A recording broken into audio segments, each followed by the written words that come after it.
Barchaga assalomu alaykum. Toshkent shahrining Botanika bog'idamiz hozir. Qani harakatlanamiz. Mana bu yerda mingdan oshiq daraxtlar mavjud bo'lishi mumkin. Bu narsani hozircha nomini sonini aniqlaganimiz yo'q, lekin juda ham go'zal joylar mavjud.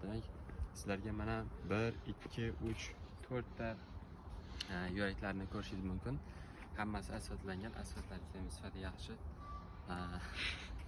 Mana men bu yerda nimaga gul keladigan bo'lsak, bu gul. Bitta qoida. Hech qachon gullarni ko'rgan paytingizda ularni mana bunday qilib qo'porib olmang. Tushundingizmi? Ya'ni bu narsani qo'porib olish juda ham katta jang hisoblanadi. Men mana sizga yaqindan ko'rsatish uchun, aynan siz uchun mana buni nimasini shtrafini to'lab, siz uchun mana o'zib oldim. Mana. Ko'ra. Agar masalan hech kim ko'rmayotgan bo'lsa, o'zib olganingizni bildirmaslik uchun buni shunchaki otaverasiz. Bo'ldi.